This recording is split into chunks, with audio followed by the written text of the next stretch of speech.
કે આપણે ક્યાં આવ્યા છીએ? આ કોઈ અહીં કંઈ ખેલતો ચાલતા નથી, દેખાડીઓ પાડવી મર્યાદા હોય. આ ધૂન મંડળ છે, રામદેવજી મહારાજ છે, એની ગરિમા હોય કે અમે કોઈ કલાકાર તરીકે ન આવ્યા કે તમે ઝાંપેથી સિસોટા નાખો ચાલે. કોઈ ગરિમા છે ને. અમે સાધુ સંતે નથી, પણ જે નિયમે હાલવી છીએ દાદાના નામથી હાલવી. આજે હું ગમે એ કરું, કદાચ કોઈ લાઈન પકડી લઉં, ફેક્ટરીમાં નોકરી કરું છું, કાલે ઉદ્યોગ કરું, પણ ક્યારેય હું બિઝનેસમેન નહીં બની શકું. કેમ કે મારી પાછળ દાદાનું નામ લખ્યું અને દાદાની જોડે મારું નામ જોડાયેલું. એ નામથી લોકો ઓળખે. આજ આવે તો કોઈ એવું નહીં કે ભાઈ ભોળા સુરાપુરા ધામથી બાપુ આવ્યા, ઓલી કંપનીમાં નોકરી કરે એ બાપુ આવ્યા, એમ નહીં. એટલે આ નામનો મલાજો કે 10 વર્ષથી તો હું દુકાને નથી ગયો, ગમે ત્યાં બેહાતું નથી. તો આપણે માણસ છીએ એટલું તો શીખો. કોઈ એક વ્યક્તિ પુરવાર કરી દે ગા બાપુ અમારા ગલ્લે આવ્યા હતા, ભલે હું ખાતો પીતો જે હોય. આનો કે ઘણા એમ કે વિડીયો જોઈને ઘણા ક્યાં છે બાપુ આ ખાય, એટલે હું દારૂ બંધ કરાવું, પડીકીઓ બંધ નથી કરાવું. હું ગોળ ખાતો હોય તમને કેમ ન કહું ના ખાતા હોય? અને હું મારો ટાઈમ થઈ છે, હું તો હજારો મેં 2.5 લાખ લોકોને દારૂ મુકાયો.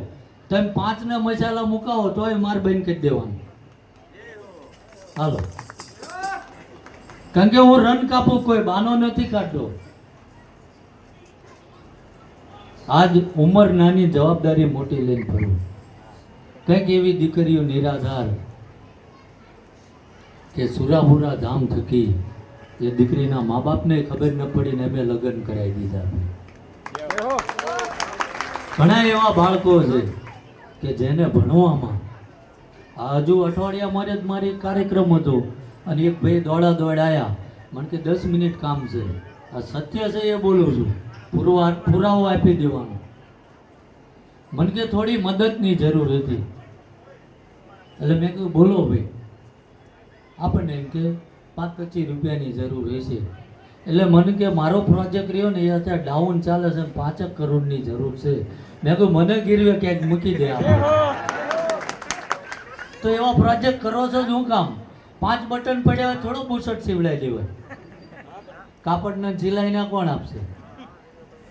એટલે આ બધી દુવિધા અહીંયા આવે છે કે આજ હું એમ કહું ગમે શહેરમાં નગરમાં રહેતા હોય, ઘરમાં 5 સભ્યો હોય, ભલે આજ સરકારી રૂલ ચાલે છે, હું તો એમ કહું 450 થી વધુ વળતર મળે. 5 જણા ઘરમાં કમાવા જઈ 2000 રૂપિયા લઈને આવી કે ના આવી, શું તકલીફ